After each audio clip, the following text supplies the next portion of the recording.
Welcome again. APS paper 1 daily 51 liners సిరీస్‌లో 30వ రోజుకు స్వాగతం, సుస్వాగతం. ఈరోజు మరొక 50 క్వెషన్స్‌ని ఇప్పుడు మనం చూద్దాం. సో, ఒకసారి మనము ఎగ్జామినేషన్ సిలబస్‌ని అబ్జర్వ్ చేస్తే, సో, కొంతమంది కామెంట్ చేస్తున్నారు, ఈ పేపర్ 1 దేనికి సంబంధించింది అని, ఏ ఎగ్జామ్‌కి సంబంధించింది అని. సో, ప్లీజ్ రిమెంబర్, ఒక ఎగ్జామ్‌కి సంబంధించింది కాదు.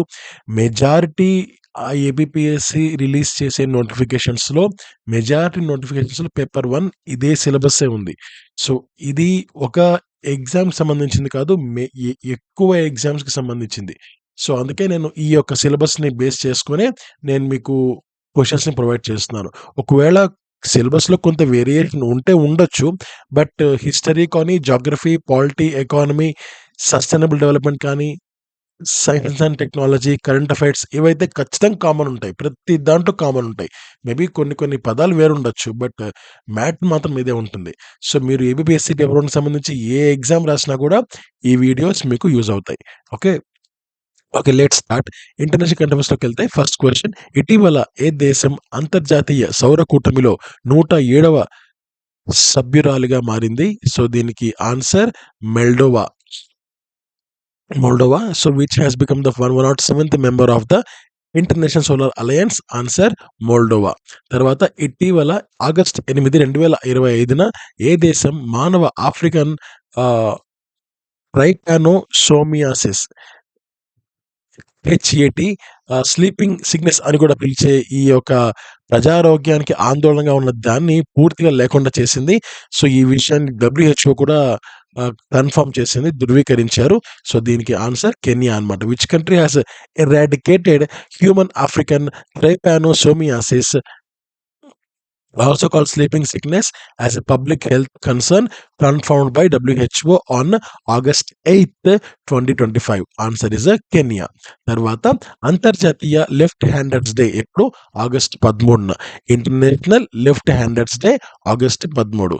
శ్రీలంక ఇండియా నావల్ వ్యాయామం, దీనికి స్లైనెక్స్ యొక్క ఎడిషన్ ఏది నిర్వహించబడింది? ఆన్సర్ 12వ ఎడిషన్.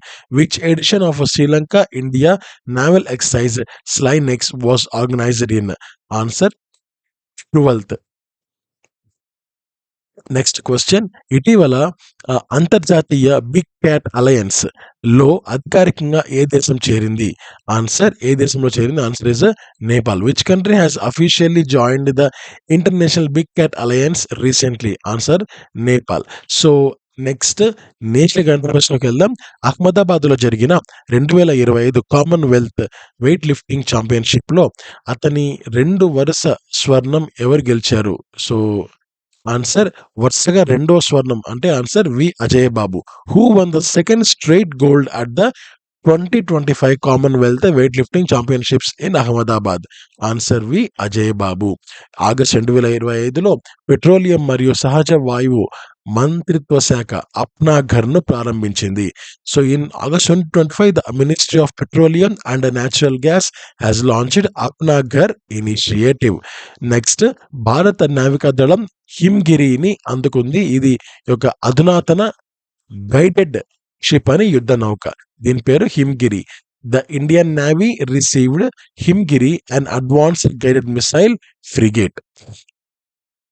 తర్వాత భారతీయ సైన్యం ప్రారంభించిన అగ్నిశోధ్, భారత సైన్యం పరిశోధన సెల్ అన్నమాట ఇది. So, Indian army inaugurates Agnishodh, Indian army research cell ఇది. తర్వాత భారతదేశం యొక్క మొట్టమొదటి animal stem cell bio bank హైదరాబాద్లో రీసెంట్గా ప్రారంభించారు. So, India's first animals stem cell bio bank inaugurated in Hyderabad. So, next Andhra Pradesh క్యాంపస్లోకి వెళ్దాం.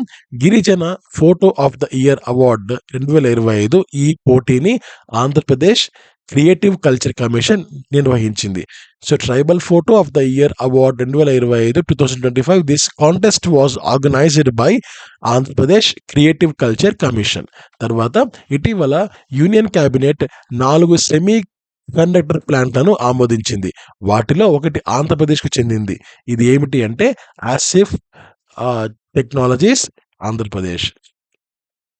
Recently, Union Cabinet approved 4 semiconductor plants. Among them, one belongs to Andhra Pradesh. What is it? ASIP, Aseptic Technologies, Andhra Pradesh. తర్వాత smart దోమల నిఘాను ఏ ప్రభుత్వం విడుదల చేస్తుంది? So answer Andhra Pradesh ప్రభుత్వం. So which government is rolling out a smart mosquito surveillance? So answer Andhra Pradesh government. ఏ రాష్ట్ర ప్రభుత్వం విజయలక్ష్మి పథకాన్ని ప్రారంభించింది? Answer Andhra Pradesh. The government of which state has launched the Vijayalakshmi scheme? Answer Andhra Pradesh. ఇటీవల ఏ రాష్ట్రం సర్వేపల్లి రాధాకృష్ణన్ విద్యామిత్ర కిట్ పథకం ప్రారంభించింది? Answer Andhra Pradesh. Recently which state was started Sarvepalli Radhakrishnan Vidyarthi Mitra kit scheme? Answer Andhra Pradesh. Let's move to science and technology. Round the clock సరిహద్దు పర్యవేక్షణ కోసం కేంద్ర భారత ప్రభుత్వం 52 నిఘా ఉపగ్రహాలను విడుదల చేసింది. So the government of union government of India has fast tracked the launch of 50 surveillance satellites for round the clock border monitoring. So ఈ యొక్క ఫిగర్ అయితే గుర్తుపెట్టుకోండి. నెక్స్ట్ క్వార్టమ్ శిశువును నవజాత శిశువులకు మరియు యువ శిశువులకు మొట్టమొదటి మలేరియా ఔషధంగా స్విస్ మెడిక్ ఆమోదించింది. సో ఆ యొక్క మెడిసిన్ పేరు క్వర్టమ్. సో ఇదొక ఆర్టెమెథర్ ల్యూమ్ ఫ్యాన్ట్రిన్ ఈ యొక్క మెడిసిన్ పేరు. ఇది అప్పుడే పుట్టిన పిల్లలకు లేదా ఒక 1 month 2 months 3 months అయిన పిల్లలకు కానీ వాళ్ళకు మలేరియా వస్తే ఆ మలేరియా వ్యాక్సిన్ వాళ్ళకు వేయడానికి అని చెప్పి ఈ యొక్క మెడిసిన్ ఉపయోగపడుతుందని స్విస్ మెడిక్ వాళ్ళు దీన్ని అఫీషియల్గా అప్రూవ్ చేయడం జరిగింది. Next question, NISAR NASA ISRO synthetic aperture radar ఉపగ్రహాన్ని శ్రీహరికోట నుంచి ఇస్రో విజయవంతంగా ప్రారంభించింది. So NISAR satellite was successful launch from Sriharikota by ISRO. TRACERS 2 చిన్న ఉపగ్రహాలతో కూడిన నాసా మిషన్ భూమి యొక్క అయస్కాంత క్షేత్రం, అంతరిక్ష వాతావరణం వంటి మనల్ని ఎలా రక్షిస్తుందో అధ్యయనం చేయడానికి అంతరిక్షంలో పంపబడింది. సో ఈ ట్రేసర్స్ అనేది ఒక నాసాకు సంబంధించిన ఒక మిషన్ అనమాట. ఇందులో ఒక 2 చిన్న శాటిలైట్స్ ఉంటాయి. వీటిని స్పేస్లోకి పంపిస్తారు. సో ఎందుకు పంపిస్తారు అంటే మన భూమికి అయస్కాంత శక్తి ఉంది కదా, సో అది మనల్ని ఎలా కాపాడుతుంది అని స్టడీ చేయడానికి పంపిస్తారనమాట. అంటే ఈ యొక్క వాతావరణం గురించి, అంటే ఈ వాతావరణ గాలులు కానీ అండ్ మిగిలిన విషయాలు ఏవైతే ఉంటాయో వాటి నుంచి మన అయస్కాంత శక్తి మనల్ని ఎలా కాపాడుతుంది అనే విషయం గురించి స్టడీ చేయడానికి నాసా మిషన్ 2 స్మాల్ శాటిలైట్స్తో కూడింది. సో దాని పేరు ఏంటి అంటే ట్రేసర్స్. దాన్ని స్పేస్లోకి సెండ్ చేస్తారు, స్పేస్లోకి పంపబడింది. Next question, Nisar is the first joint earth observation satellite of NASA and ISRO. So మనకు ఈ భారతదేశ భూమిని పరిశీలనకు సంబంధించి మొట్టమొదటి ఉమ్మడి భూ పరిశీలన ఉపగ్రహం అన్నమాట ఈ నిసార్ అనేది. Next question, history. భారతీయ పూర్వ చరిత్రకు తండ్రిగా ఎవరు పరిగణింపబడతారు? Answer R D Banerjee. Who is considered as the father of Indian prehistory? Answer R D Banerjee. పూర్వ చారిత్రక పెయింటింగ్ కు ఏ ప్రదేశాలు ప్రసిద్ధి చెందాయి? ఆన్సర్ భీమెట్కా గుహలు. Which places is famous for prehistoric painting? Answer Bhimbetka caves. తర్వాత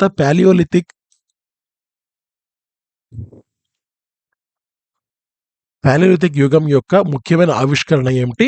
ఆన్సర్ అగ్ని. చాలా చాలా చాలా ముఖ్యమైన బిట్ ఇది. What was the most important discovery of Palaeolithic age? Answer fire. తర్వాత పాలియోలిథిక్ యుగంలో ప్రజలు ఏ పదార్థాన్ని ఉపయోగించి వారి సాధనలను తయారు చేశారు? ఆన్సర్ రాయి. In palaeolithic age people made their tools using which material? Answer is stone. భారతీయ పురావస్తు శాస్త్ర పితామహులు ఎవరు? Alexander Cunningham. Who is known as the father of Indian archaeology? Alexander Cunningham. Next question, geography. సూర్యుడు, చంద్రుడు మరియు రాత్రి ఆకాశంలో మెరుస్తున్న ఆ వస్తువులను ఏమని పిలుస్తారు? ఆన్సర్ ఖగోళ శరీరాలు. The sun, the moon and all those objects shining in the night sky are called the celestial bodies. కొన్ని ఖగోళ శరీరాలు చాలా పెద్దవి మరియు వేడిగా ఉంటాయి అని అవి పిలువబడే వాయువులతో తయారు చేయబడ్డాయి. వాటిని ఏమంటారు? వాటిని నక్షత్రాలను పిలుస్తారు. So some celestial bodies are very big and hot. They are made of gases. They are called stars.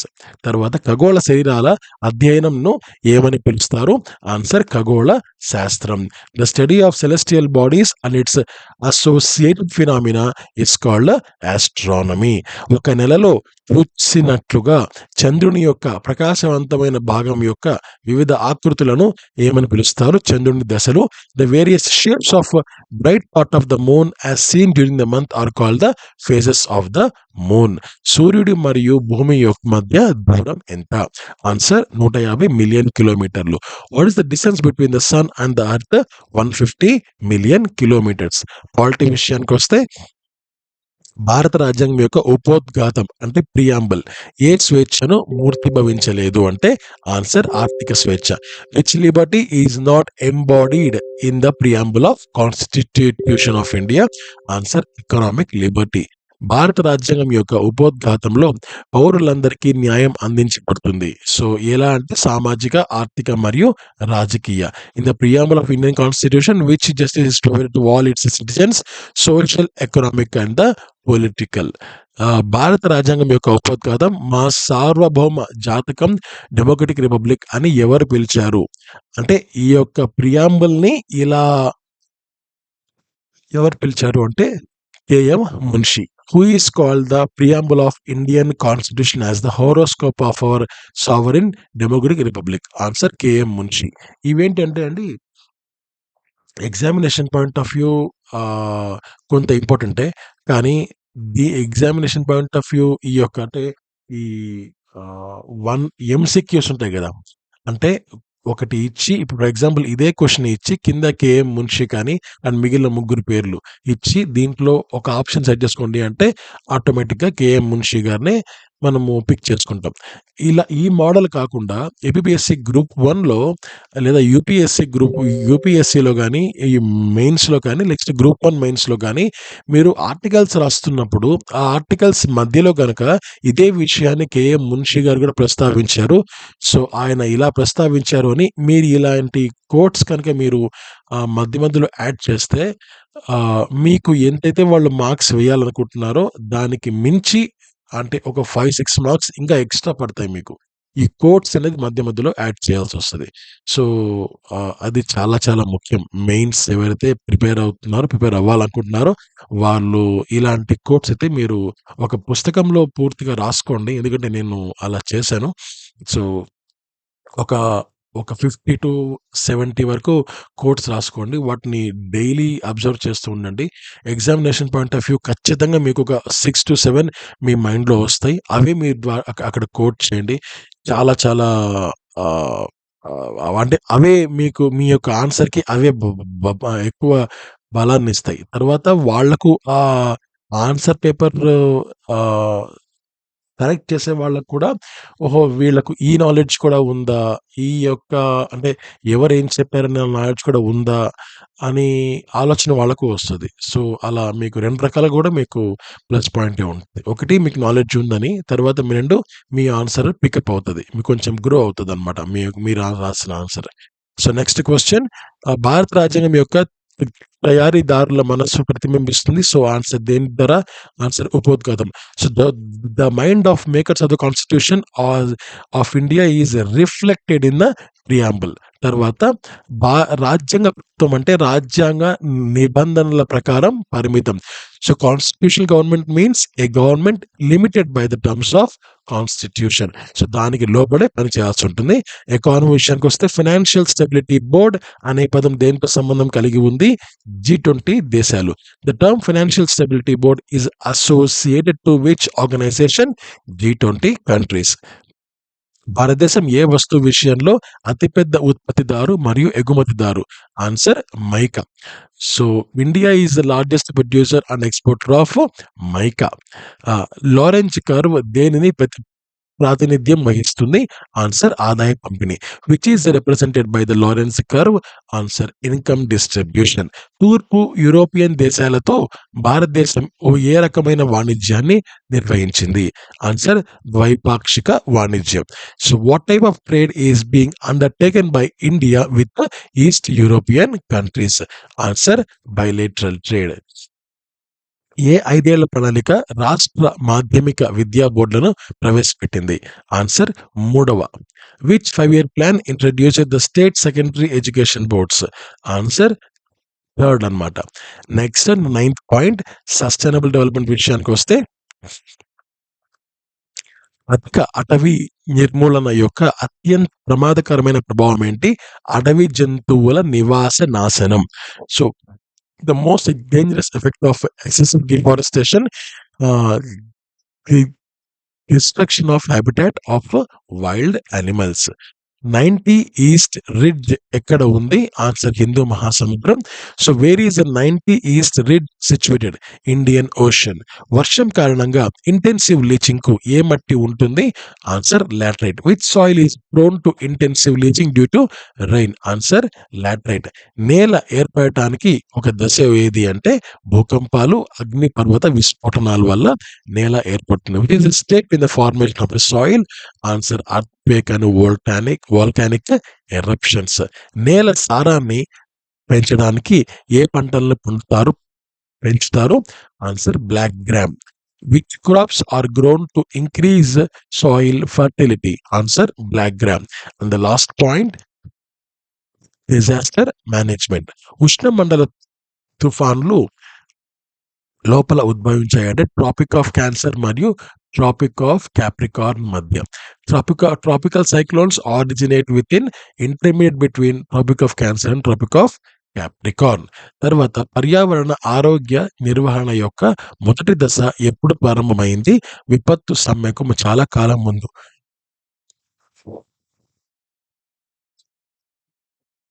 Strike అంటే సమ్మె అని రాశారు ఇక్కడ. విపత్తుకు చాలా కాలం ముందు.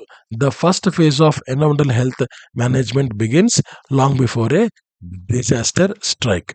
పసిఫిక్ మహాసముద్రంలో సముద్ర మట్టానికి 10,882 మీటర్ల కంటే తక్కువ ఏంటి అంటే ఆన్సర్ టోంగా కందకం.